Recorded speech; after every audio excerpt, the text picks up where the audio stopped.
Hello and welcome back, and today I want to kickstart a series of videos where I take a closer look at the latest generation of SSDs. I'm of course talking about those new M2 SSDs that take advantage of PCIe 4.0. A potential bandwidth of over 8,000 megabytes per second is possible, and we're seeing more and more of these SSD manufacturers start to introduce their latest series of devices that can break into the 7,000 megabytes and more. And although they can't fully saturate that whole connection yet, I think they're getting closer and closer. Previous generations of M2 SSDs that arrived in both PCIe 3.0 at 3x4 and the first generation of PCIe 4x4 SSDs, they never fully saturated either of those bandwidth connections, and thanks to modern generation controllers starting to arrive on the market, we are starting to see some of these SSDs really reach blistering speeds, but not only speeds, but endurance levels and lifespans and how long they will last within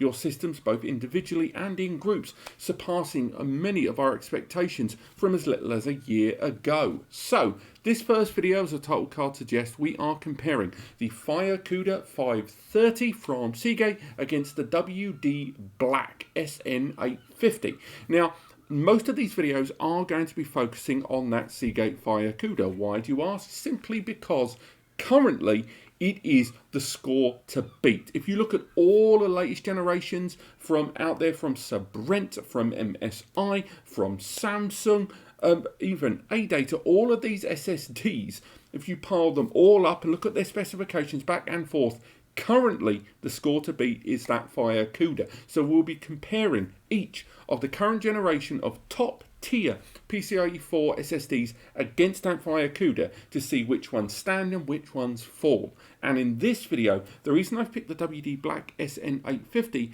is it was one of the earliest SSDs to enter the market midway through 2020 to harness a lot of the performance of PCIe 4. And although the Seagate Firecuda has only been formally released, and even availability isn't really there right now, it's had WD Black's SN850 has had somewhere between 2/3 of a year and half a year, depending on the region you're in, to saturate in the market and really get out there. So right now that has affected a lot of the price point. It's affected the availability despite those semiconductor shortages, despite things like Chia knocking the market around, and of course the trade war that happened part of the way through 2019-2020, and of course the pandemic. It has led to availability and pricing going nuts. So let's compare these two SSDs. Let's talk about what their strengths and weaknesses are. But before we go any further, let's talk about what they've got in common, because whether you go for either one of these two SSDs from Seagate or WD, it has to be said that you are getting quite a damn fine SSD for your money. For example, both of them take advantage, of course, of PCIe Gen 4x4 bandwidth. PCIe Gen 4 being 2,000 megabytes per second throughput on that lane, and times 4, you times that number by 4, 8,000 megabytes per second. That is purely the bandwidth, but it's how the SSDs that are built that try to occupy that bandwidth. Again, think of pipes, think of water. The other thing they've got in common is they both take advantage of the latest revision of NVMe 1.4. Now, that's very, very important. Not only because it means that the latest optimizations and improvements in NVMe SSD throughput and IOPS and more have been applied here, but to get the very most out of these SSDs, you've got to make sure that your host device, your PC, your console, your whatever, can take advantage of 1.4. There is backwards compatibility, and of course, if you are running a system at 1.3 or 1.3C, something like that, you're still going to get great performance, but you're not going to get the peakest of the peak out of these SSDs of what they're capable of, so do bear that in mind. They also both take advantage of 3D TLC NAND, so which is great, which means more layers to play with, and it also enhances performance and even assists durability, which is always impressive, which I know we talked about a lot on the channel before when we're seeing these larger capacities. Some SSD vendors that become more affordable tend to fall into that QLC NAND there, the horrible one that's got terrible performance, or I say terrible, relative terrible performance, relative terrible durability. That is not something here. It is 3D TLC NAND. Although it's worth highlighting that the way they've gone with the layers will massively impact things. With the Firecuda arriving with 176 layer NAND, and the WD Black arriving with 96 layer NAND.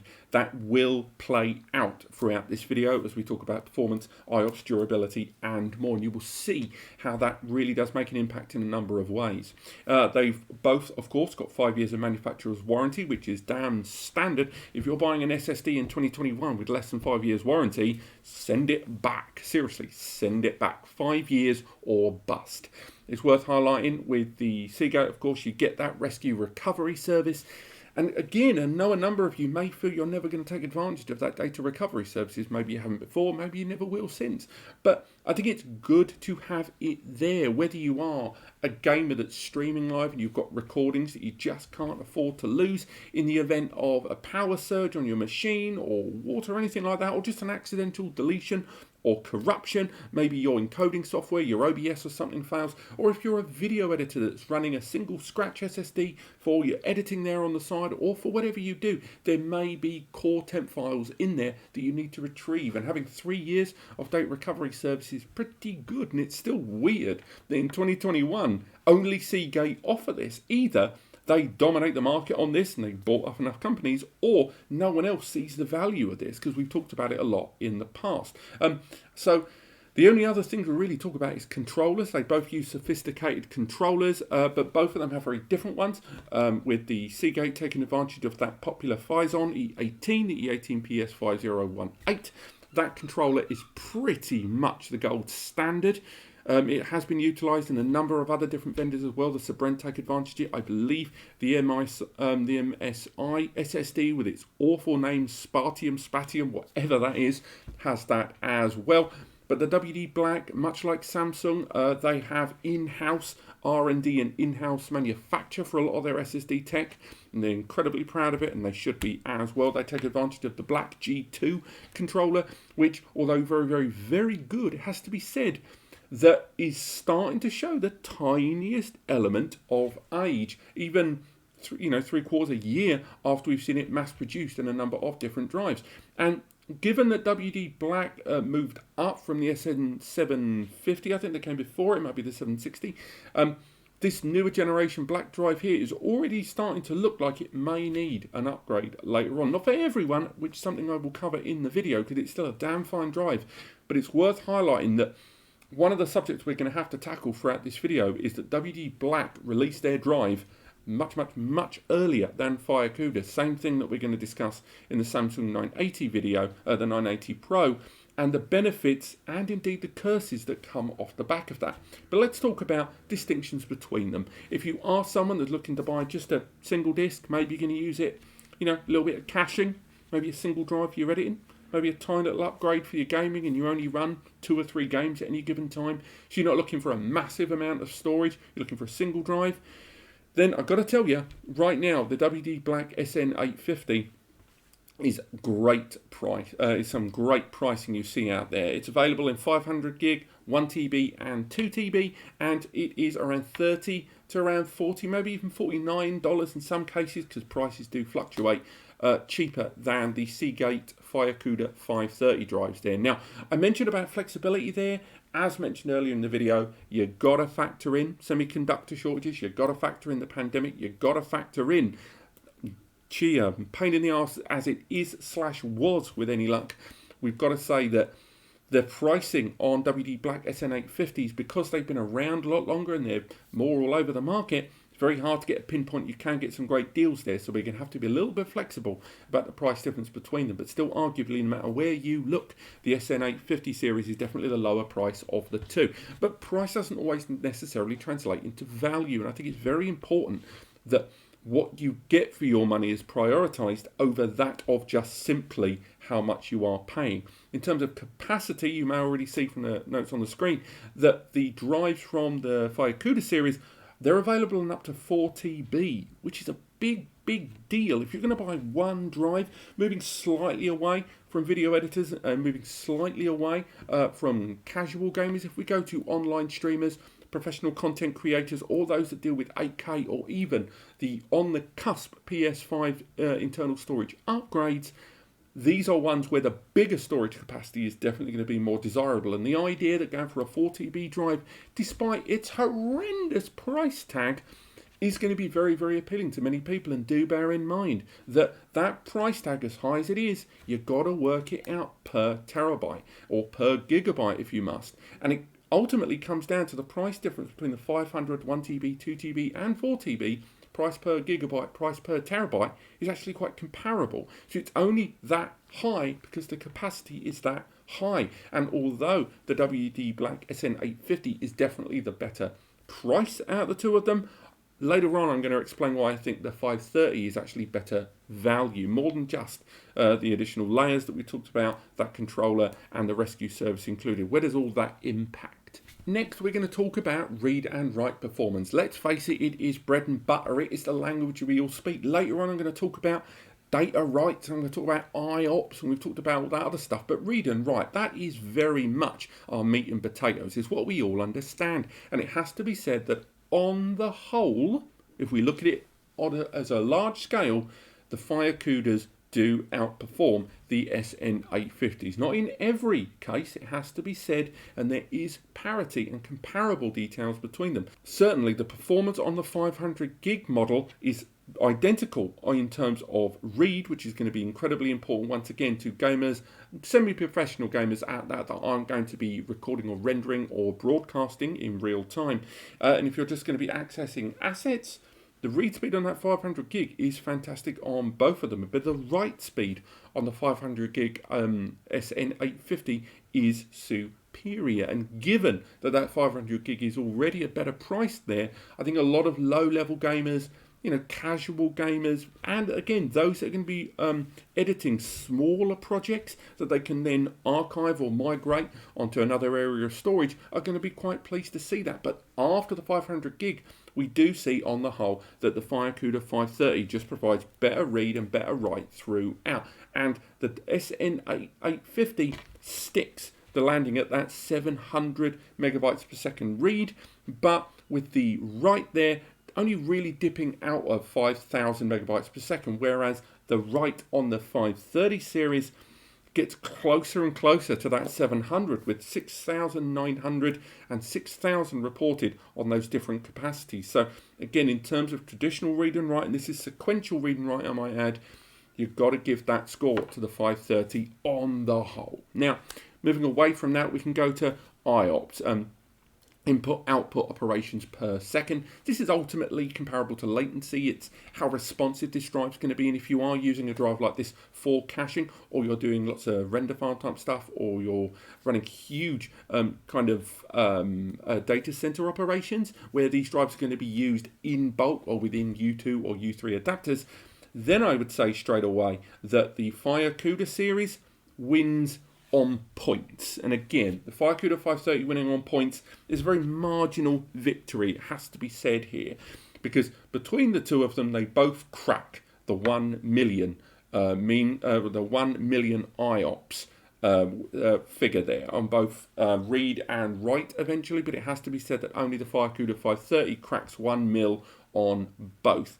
In the start of it, at that 500 gig model, the WD Black SN850, that did seem to take the lead at 1 mil over 680, but again, it kind of holds the 1 mil read random IOPS, but again, the rest, less so. And I think, again, on points, the Seagate 550 takes the lead there. But again, the minute you are introducing more than one, maybe two of these SSDs in unison, it becomes almost immaterial, because then you'll be bottlenecked by the core processor and architecture of the device you've got them in. So whether you're installing these on a high-end PCIe adapter card, which will have to be PCIe 4, or a large rig with multiple M2 slots where it can take advantage of these drives, maybe in caching or live storage or editing, IOPS will end up bottlenecking on the overall system you're using. So you can largely ignore it, if I'm honest, in terms of the IOPS there. But again, Firecuda takes this one on the points, which leads us neatly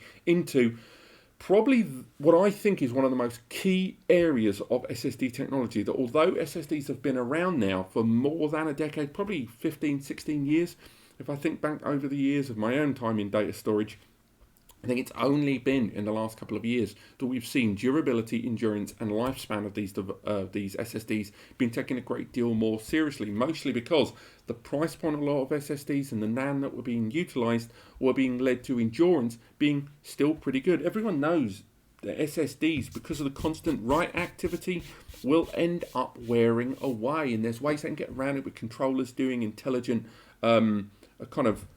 controlled wearing, where things are spread across the disk neatly and still maintain that 5-year warranty. But it has to be said that in terms of these drives, there's a very, very different understanding of endurance on them. The SN850 arrives with a mean time to failure, which again, we're not going to mean time between failure, which we're not going to focus on too much there. Basically, it's between failure between systems, and that's 1.7 million hours with 1.8 million hours on the Firecuda. We're not going to focus too much on that.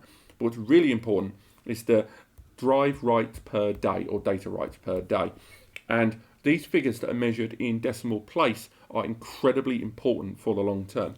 What that decimal place means is, if, for example, you have a drive that's 1 terabyte and you add a DWPD rating of 0.5, that means that you can fill 0.5 or 50% of that drive of data per day in terms of how fast you can write onto it, and in terms of its lifespan over the 5 years. Now, they will measure this figure sometimes in TBW, terabytes written, but again, it's a lot easier to calculate it when you break it down to the data writes per day. And the SN850 series is rated at 0.3 data writes per day, with the Firecuda 530 rated at 0.7, more than double. Now, why is that important, and who is it important to? Well, it means that if your drive has got a DWPD rating of 0.7, and you're not going to be using it to 70% of its overall total capacity frequently every single day, that's going to mean that that drive's going to last all the more longer in its durability. And the durability isn't just about how long till the drive dies, it's about how long the drive will maintain optimal efficiency and optimal performance in its lifespan. Now, who constantly writes to drives all the time? Well, we can talk about streamers, we can talk about high-profile video editors who will be dealing on projects constantly while migrating completed projects over to an archive or maybe another backup afterwards. That means that there's going to be a constant rotation of data on these disks, which means the whole drive will probably be refreshed every day or so in terms of total capacity. And if you're dealing with 4K and 8K, all the more. And 0.7 data writes per day is going to be very, very compelling as an argument to go for this drive if you have a frequent turnover of data, particularly data centers as well that have a lot of that pass-through of data. And definitely, I hate seagulls. If you are utilizing drives like these for caching with newer generation NASs around the corner that will almost certainly take advantage, as the CPU lanes permit, PCIe Gen 4 lanes, particularly in rack mount devices, and therefore the ability to take advantage of these higher speeds while still maintaining that high level of durability is going to be very, very important. And for me, those data writes per day, the rescue service, the E18, and that additional layered NAND is what puts the Firecuda 530 that pinch ahead of the WD Black here. Now, it has to be said, the WD Black SN850 is still a great drive. There is a reason it does so well in the market. There is a reason it has such a strong position in the world of gaming right now. And if you are looking for a single usage drive, you're looking at a drive for gaming on a lower level, not high level streaming, and certainly not if you're going to be utilizing it for constant editing and rewriting of large 4K or 8K projects, the SN850 is certainly the best value product of the two, and it's certainly the best one for home and prosumers. But I would argue from a professional capacity, I would argue from an endurance capacity certainly, and rotation of data, business users should really move towards the Firecuda 530. And if you are looking for a new drive for your latest gen gaming rig, then if you can get the 530, maybe towards it, because I think it's got a little bit more future proofing in terms of how long it's going to last, in terms of when you're going to continue with the data rotation and recycling on that drive. But this has been the Firecuda 530 versus the WD Black SN850 SN850. If you have enjoyed this video, do click like. If you want to learn more, click subscribe to take advantage of the free advice section over on NAS Compare. It's completely free. It's linked in the description. I'll help you with your data storage query. Myself and Eddie. It's manned by 2 human beings. It's not run for profit. Just chuck an email in there. We'll get back to you and help you out with your data storage needs. And otherwise, stay tuned for the next video in our NVMe PCIe Gen 4 comparison series. I'll see you next time.